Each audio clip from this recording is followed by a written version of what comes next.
Good morning. Good morning. Welcome back to Bookeemonsters. My name is PK. It is Wednesday, August the 27th. We're here to look at the new releases in crime fiction and thrillers that were published this week. Hope you're having a good day. Let me do a wee bit of setup here because I didn't preset it. Where are we at? Crime fiction. Yeah, we can go this way.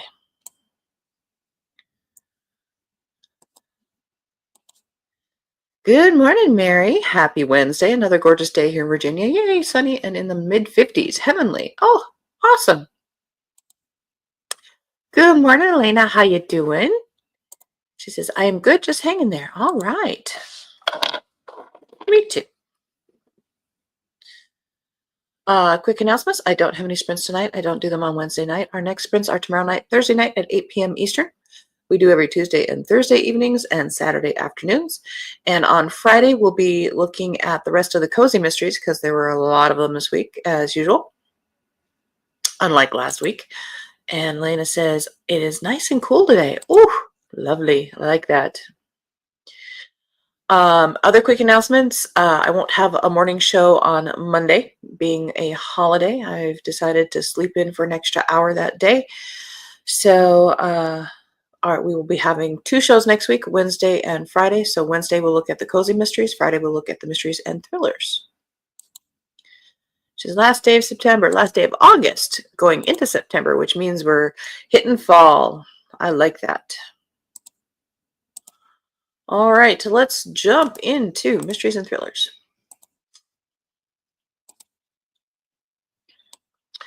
First up, While the Getting is Good by Matt Rorden.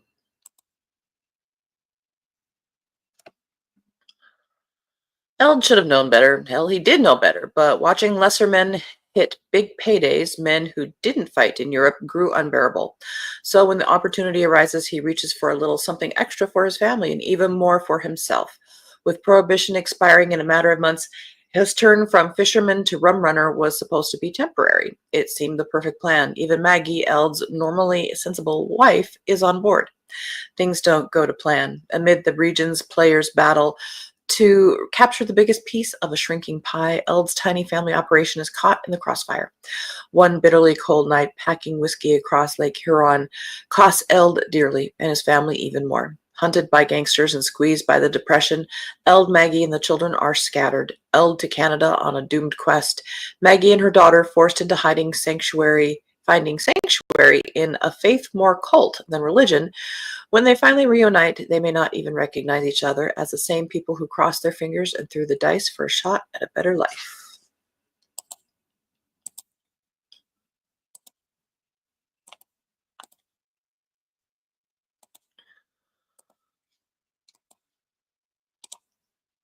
Mary, how did your show go on Sunday? Mary says, good for you. You deserve a break. Hope that means a day off from work as well. Yes, we are closed for Labor Day. Yay. No one needs a garage door on Labor Day. Indeed, we're not going to labor on Labor Day. We pay for it on Tuesday because it's usually like, how dare you be closed for 3 days? Well, Randy Wayne White has a new one, Tomlinson's Wake. This is a Doc Ford novel. I don't know how many there are in there. In the wake of a killer hurricane, Doc Ford heads to Honduras, where his best friend Tomlinson crashed his beloved sailboat into a reef off the Mosquito Coast. Tomlinson swears he died in the shipwreck and was brought back to life by a runaway orphan, the direct descendant of the last king of the ancient Mayan people. Corrupt politicians want the child out of the picture before he catalyzes a revolution among the indigenous population. But the boy, a charismatic 12-year-old, has gone underground with the help of Tomlinson and a network of street urchins. They're all on the run and in the crosshairs when Ford arrives and picks up his friend's trail.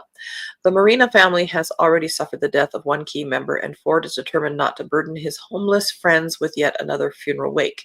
What no one is prepared for, however, is a cataclysmic earthquake that hits the area with the impact of a meteor that nearly destroyed all life on Earth more than 60 million years ago. Doesn't say it, but that would probably create a tsunami.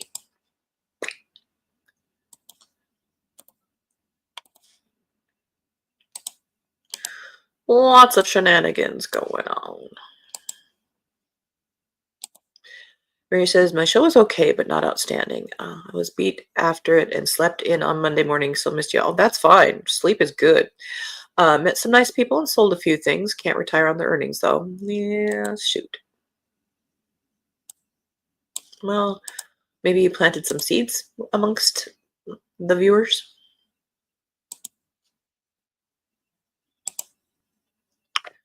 The Poison Grove by Jill Johnson. After getting caught in the middle of a murder investigation involving her very own poisonous plants, Professor Eustacia Rose was sure she'd never see the inside of a classroom again. With the case now closed, she finds herself back teaching toxicology to a group of grad students, spending time with her plant collection and even forming a blossoming relationship. When your work is with poisons, peace is sometimes hard to find. When a man is found dead with a needle in his neck and a disturbing painting of Eustacia links her and the body, she suddenly finds herself thrust back into a world of crime. And at work, there's yet another threat for Eustacia to deal with. A PhD student is desperate to get access to her poisonous plant collection, and when she refuses to help him, he starts buying illegal plant toxins from an unknown source, and soon turns up dead as well. Are the two deaths connected, and could she be the link? With no leads and the body count rising, Eustacia is left with no choice but to investigate herself, however dangerous it may become.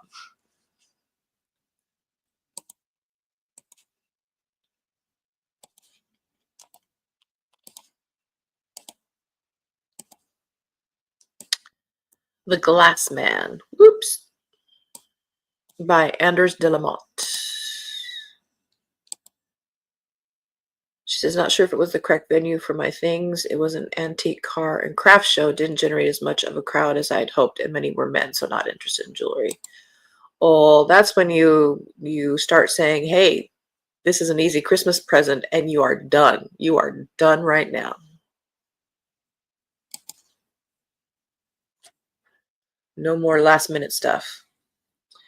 This is second in the Asker series. Detective Leonore Asker has just settled in as head of the Department of Lost Souls, a unit for odd cases, when her father contacts her after years of silence. A body has been found on his farm, and as the main suspect, he is desperate for Leo's help. But is her father as innocent as he claims, or is he trying to reel Leo into his grip once again? Meanwhile, Martin Hill moves to a secluded estate to write a biography about the business leader Gunnar Irving, intrigued by the fact that the legendary property contains an abandoned astronomical observatory. Soon, Hill discovers that the area has more stories to offer about mysterious lights and mutilated bodies. While Asker and Hill try to find answers, the glass man rises from the depths of darkness from which no one ever returns. Nobody but him. End of row one.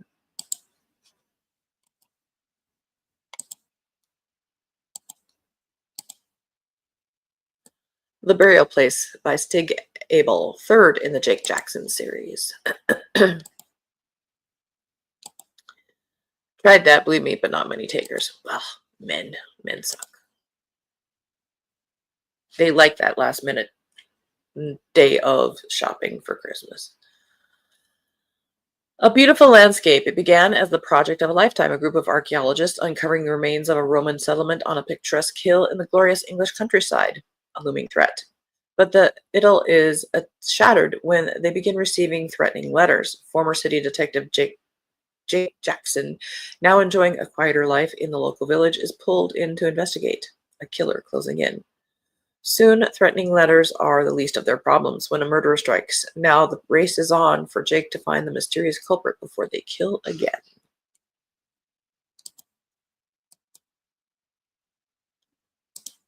Short and sweet. We like that.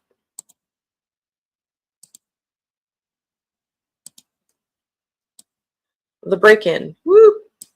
By Catherine Faulkner. Alice, a professional mother of one, is hosting a playdate with friends at her upscale London home when a disturbed man breaks in. With her child in the next room, Alice panics and kills him, an act later ruled to have been in self-defense. Everyone tries to encourage Alice to move on with her life, but with strange comments appearing online, a mysterious phone call telling her all is not as it seems, and her husband, nanny, and friends behaving strangely, Alice finds herself drawn to the mystery of who her intruder really was. As she digs deeper, she discovers a trail of dark secrets that spiral closer to home than she ever could have imagined.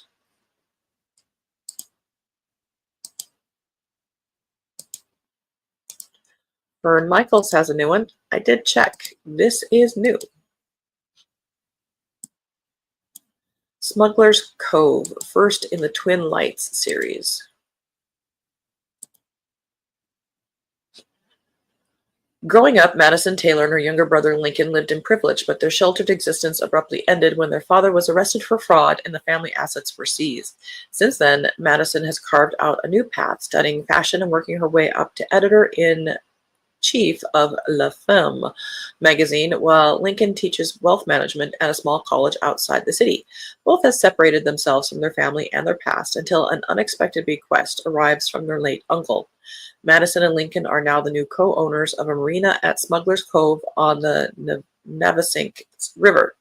Instead of fabulous Hampton-style property, Smuggler's Cove offers little beyond a dilapidated dock, a few gas pumps, and a handful of clam boats. Madison's plan to sell the property goes awry when a dead body is found floating under their dock and transforms their new inheritance into a crime scene.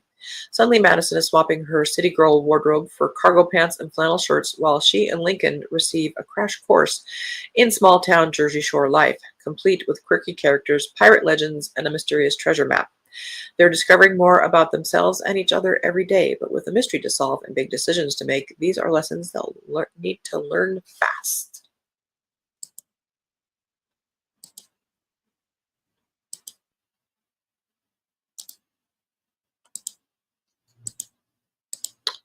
Shadow Play by Sarah Driscoll.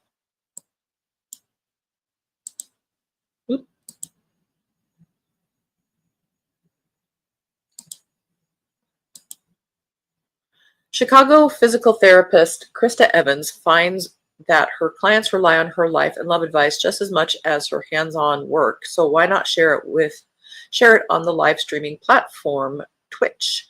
Her friend Haley Swanson, an inveterate gamer, is willing to help Krista build her presence and co-host a bi-weekly show. A Word from the Wise is born. Taking real-time questions from chat participants proves more popular than Krista thought possible, and their follower count and income grow, but not all attention is wanted, as she soon discovers. An account with the username Chase547 becomes enraged when Krista and Haley suggest he stop pursuing a woman who constantly rebuffs him. He amps up his efforts even when he's piled on by other followers, throwing their chats into chaos. Unnerved by Chase547's obsession, Krista turns to law enforcement, but the little information she's able to give the Chicago PD isn't enough to start an investigation. Soon, Krista notices things missing at home and feels as if she's being watched. And soon, Chase547 begins to leave clues in real life, proving that he's capable of what he's capable of. She begins to fear for her safety. Chase547 has more than one way to make his presence known, and this time it won't be from behind a screen. End of row 2.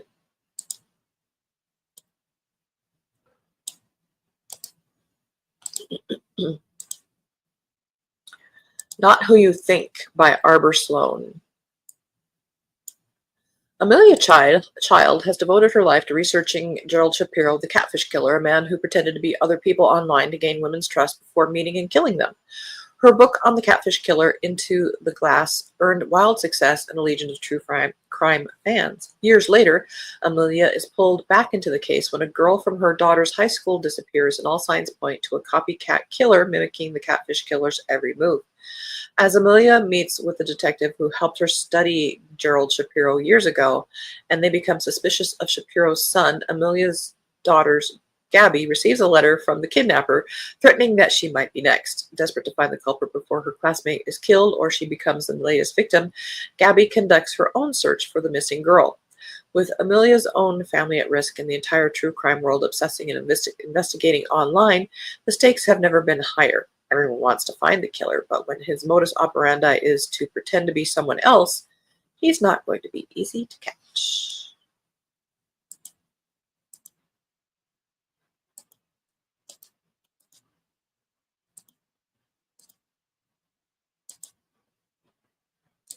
Mary says going to the optometrist today for an annual checkup. Good job. Keeping fingers crossed so that I don't need new glasses, but not so sure of that. Yeah, I need to go, and I probably need new lenses.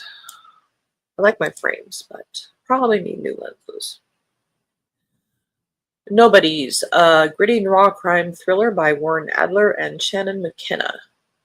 They're ghosts, they're thieves, and they're running out of time. Framed and forgotten, Henry Cody lives in hiding under a stolen name, plotting revenge against the people who ruined his life. Amber Wright is a career con artist with a past full of danger and a future that's closing in fast. When a violent encounter ties their fates together, a high-stakes heist becomes something darker: blackmail, betrayal, and a missing child no one expected. Set in the shadows of New York City, this is a blah, blah, blah. Blurbage. Isabella's Not Dead by Beth Morey. Isabella's not dead. That's what Gwen tells anyone who asks about the friend who ghosted them all 15 years ago. But if Isabella's not dead, then where is she? And why did she leave just when Gwen needed her most?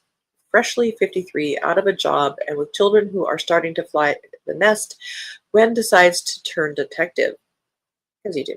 Setting out to solve the mystery, Gwen embarks on an adventure across England, then across Europe, that will test her marriage and put her on a collision course with reluctant acquaintances, a mother-in-law best described as eccentric, and a rabbit hole full of clues. But Isabella's not the only one who's lost.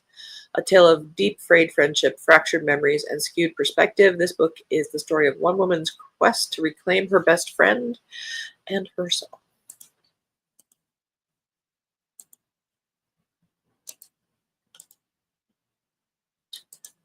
I Become Her by Joe Hart.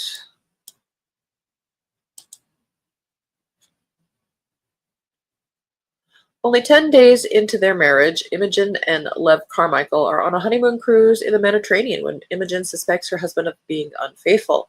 Amid the recriminations, denials, and rage, Lev falls overboard into the water. It's a miracle he's found alive, and with no memory of what pushed him and Imogen over the edge.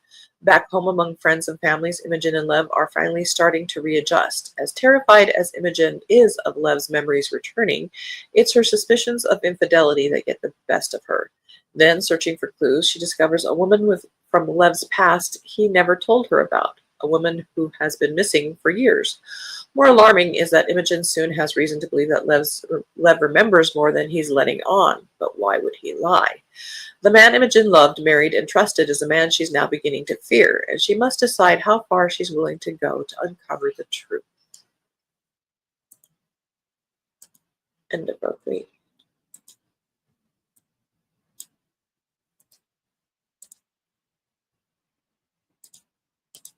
How Bad Things Can Get by Darcy Coates. It was supposed to be the party of the century, miles of idyllic white sand beaches, lush jungle foliage, and a dark legend nobody dreamed might all too true, but whatever. When an online influencer and several hundred of his most loyal fans land on Prosperity Island, the plan is simple: 5 days of elaborate games, drinking, and suntanned fun. A week in paradise should have been a welcome respite. The only survivor of an infamous cult, Ruth wants nothing more than to keep her head down and not draw attention. She spent decades outrunning her blood-soaked childhood, and her identity is a closely held secret. Then why did you go on this thing? But then the true history of the island is revealed, along with its sinister connection to Ruth's past. As guests go missing and games turn deadly, Ruth and the rest of the attendees are forced to question whether they've really been invited to paradise, or whether something much darker and far bloodier is waiting for them just beyond the bonfire's light.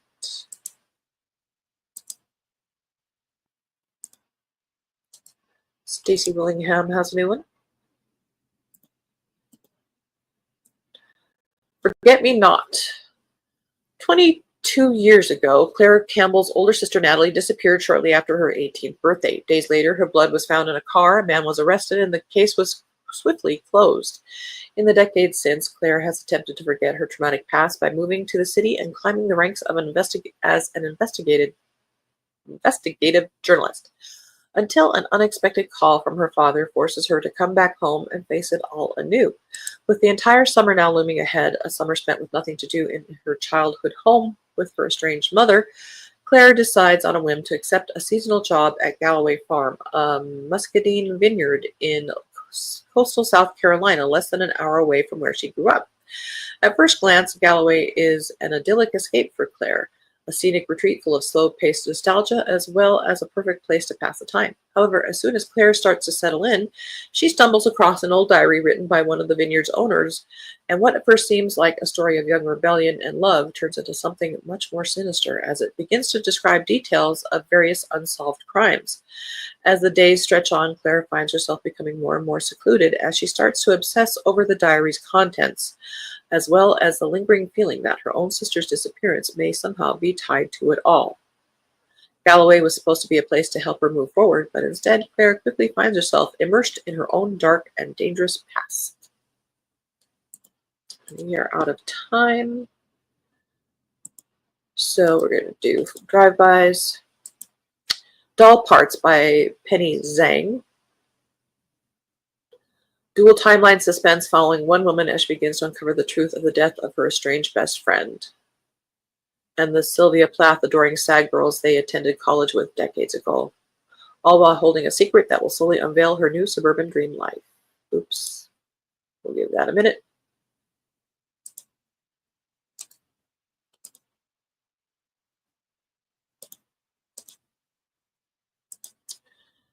Beyond Midnight by Ian K. Smith.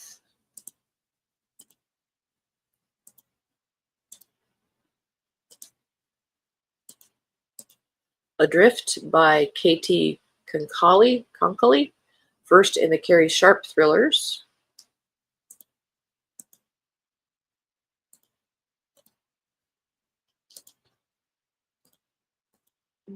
And A Lonesome Place for Murder by Nolan Chase, second in the Ethan Brand mysteries.